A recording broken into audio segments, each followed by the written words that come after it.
Good morning, everybody.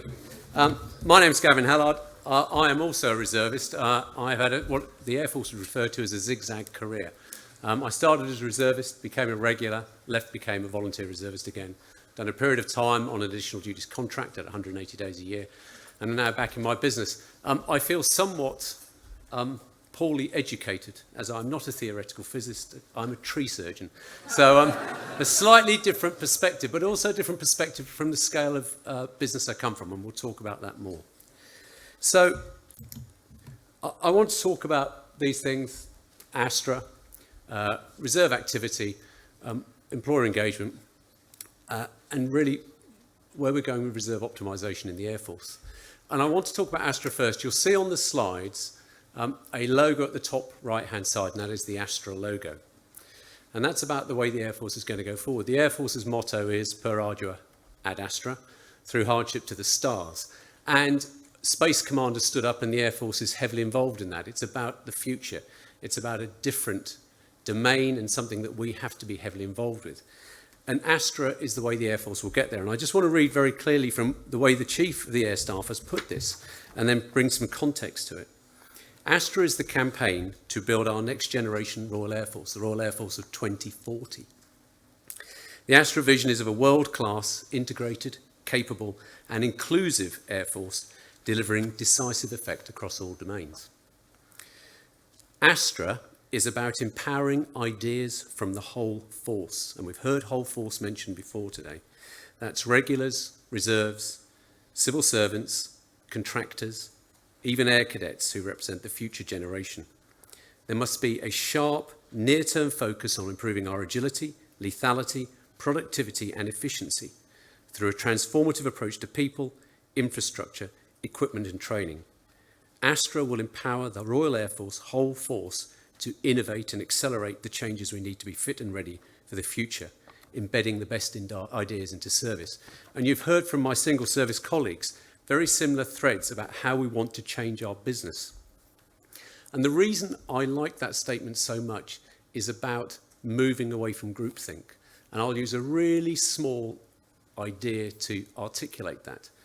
I was at a visit at RAF Coningsby, and I met a reservist SAC mechanic who had solved a remarkably difficult problem for the Air Force in power support units for Typhoon aircraft.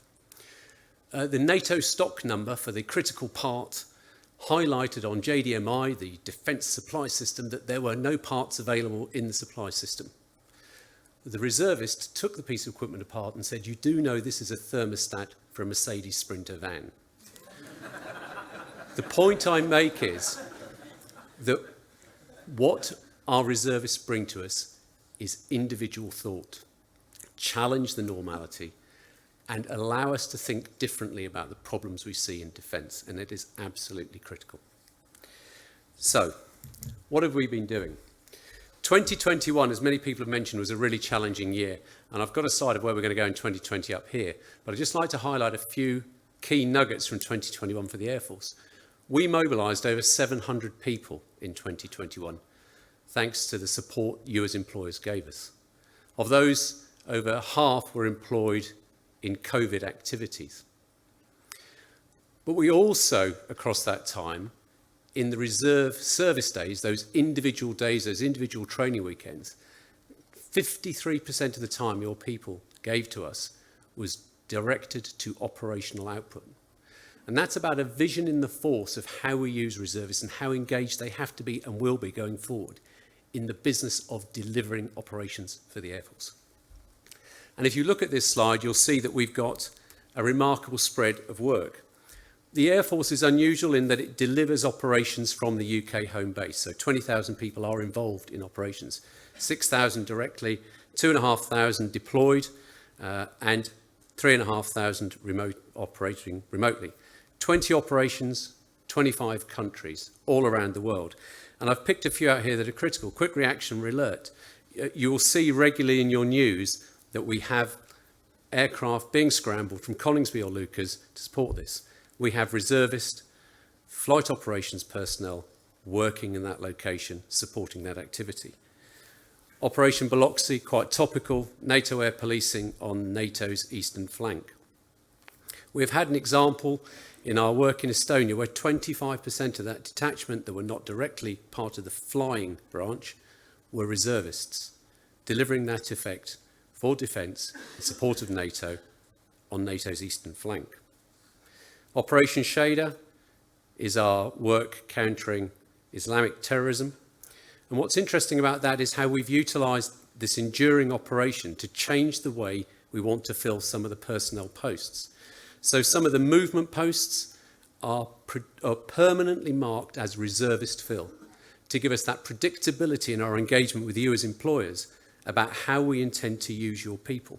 We know when that is going to happen. We can talk and negotiate and engage properly with you about how we want to take that forward. And finally, Operation Newcomb, peacekeeping in Mali and Nigeria. But it is that enduring forward planning that's important to us in these enduring operations. The permanent joint operating bases in Cyprus, Gibraltar, the Falkland Islands, and we heard about the Falkland Islands Guardship from Commodore Mel. We also have permanently embedded reservists in that Falklands model as we go forward, again for predictability. But reservists are in every one of these operations and are key to our ability to deliver. So, what's normal look like for us at the moment? We've got 149 reservists mobilised at the moment, predominantly from the part-time volunteer reserve cohort. But we've talked about terms and conditions of service earlier in the presentations, and you'll note on here that we've got sponsored reservists in there. We've got high readiness reserves there. This ability to change and mould terms and conditions of service to support the output is absolutely critical to us. Brigadier Mark mentioned, rescript. We still have people employed on rescript at the moment. Resilience is in there. Resilience is part of that RF30 journey. We have to be conscious of this, and we're making that work now for us in the Royal Air Force. But we've talked about employer support. Who are employers? Now, at the start of these presentations, we looked at a model for the employer recognition scheme and the spread of sizes of company. And this is work that's been done by Simon Briggs, who's our employer engagement lead at AIR, to look at how those businesses are split down. This is an incredibly important slide to me because it talks about the fact that we're all different in this room. Brigadier Mark and I come from utterly different parts of the employment spectrum. The demands on the businesses to enable people to support their employers are consequently different. And you must challenge us in the breakout groups today to look at this. Because when you look at that spectrum of change, you can see that there are huge differences in the challenges from the super company to the micro. Pepperdine's Butchers in Lincoln, which is an outstanding butchers, which I can highly commend, has 5 people working for it, one of whom is a master butcher. He has mobilised 3 times, been to Afghanistan twice, and they have made that work for him. That's a huge challenge for a company of that size, but it's about a relationship and engagement. So please, please, please challenge us about these things. I think what is also interesting, though, and Commodore Mel went to this point, is we are all over the UK. And there's a real issue for us there about how we engage with you. Your businesses are spread far and wide. We have a Reserve Force Protection Squadron that is based at RAF Lossiemouth. It has allegedly a 50-mile recruiting radius, which means that half of it's in the North Sea. And it is in one of the most sparsely populated areas of the country. What that means is that we have reservists on that squadron who live 150 miles away, who are in completely different places.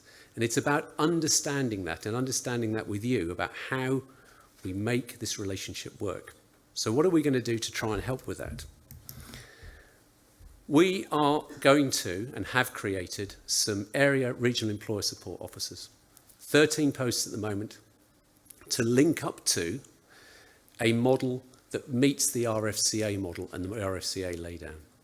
It's about them being actively involved, about creating business links and creating new business links to work hand in hand with DRM and our broader employer engagement model to allow us to build this relationship that is so critical. The triangle of trust, absolutely critical in all of this. And they will support you and the squadrons inside their areas to bring forward a meaningful relationship that allows us to get the best out of our people in terms of our use and your development and all the things that go with it. But what does the future mean for us? And I talked about Astra and I talked about Space Command. And there is a real issue inside here about where we're going and the technology with it. I laughingly chastise myself for being a tree surgeon. My wife has spent the last 3 years commanding an army cyber unit. She is a cyber geek. She employs people inside that squadron who are essential to defence, who we cannot generate elsewhere. And the future for the Air Force leads us to the inevitable conclusion that some of the skills that we need do not lie inside the service. They lie with you. It is the reality of the future for us. And if you look at the bottom of this slide, you know, those space, data analytical and digital and cyber people are all in there. We have an aspiration to grow, and the aspiration to grow, and you see there, 28, 29 out to 3,000 people, but a broader aspiration for volunteer reserves out within this Astra timeline to 5,000 potentially is entirely representative of a situation that is about a shared resource between us and defence. Because the reality of life is that we are targeted all the time in the real world. I went to the International Air Reserve Symposium in the Netherlands, not Holland, I was told off by their Major General, in the Netherlands 3 years ago. The keynote speaker was not Chief Defence Personnel, sir, I'm very sorry.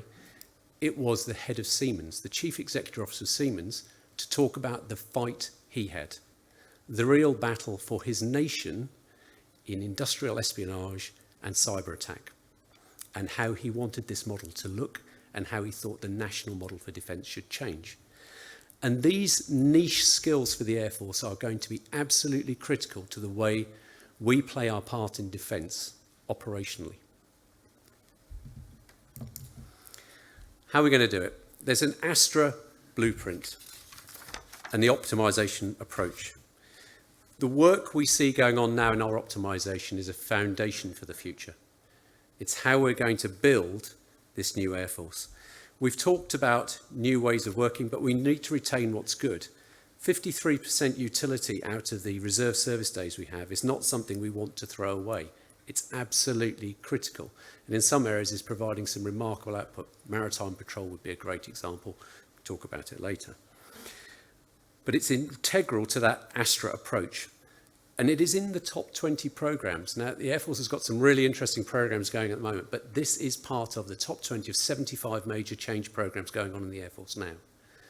Critical work. The Air Force, it says there, has got a long history. Trenchard, when he stood the Air Force up in 1918, immediately set about setting up an Air Force Reserve. He recognised that through this supporting symbiotic organisation, he could provide a force that would defend this nation. And if you look at the roll into 1942, something the Auxiliary Air Force will always talk about is that 14 of the 62 squadrons that went into the Battle of Britain were reservist. Citizen pilots who had spent their weekends learning to fly. And this is not a new thing for the Air Force. It's not a new thing for the Royal Navy or the Army. This is an enduring theme of an embedded people. I think the difference for us now is about the whole force by design, seeing it as a design imperative from the very beginning. 5 key pillars, you can see them there: attract and retain, workforce agility, future talent and career management. Talent, recognition of the skills your people have that they bring to us, but also the skills we export to you subsequently. It's a win-win. It has to be a win-win or it will not work. And finally, timeline. We're pushing really hard in the next 1 to 2 years to get some quick changes in the way we deliver some of our work. And then we've got this 10-year project inside the brackets of RF30. Adrian spoke very clearly about the 4 key themes in RF30. And I'd just like to put on one of those, which is, we talked about expanding the role, but the potential of reservists. We need this cultural and diverse group of people to come to us. That potential that you bring is absolutely key. I see it every day. I never cease to be amazed by the reservists I meet when I go to basic training courses. It's fantastic. The agility is key. I've talked about my own personal zigzag career. Our ability to let people move in and out of terms and conditions of service will be really important. But again, it's got to be in negotiation with you, and we've got to understand what those demands are from your side of the house. Utilisation. We're getting good utilisation of our reserves, but we want more, and we want it to be manageable, practical, timely. And these are the challenges that we as a group face, and why these next breakout periods are going to be important. And finally, sunrise capabilities. I've talked about technology. I cannot stress technology enough. You know, the spaceport, I don't know who's interested, but the spaceport in Shetland has got planning permission. This is really important news. It's really important news for the Air Force. This is the future. You're the future. We're the future. It's a shared future. And with that in mind, if the button will work, I look forward to the panel discussion. I have included a picture of an aircraft.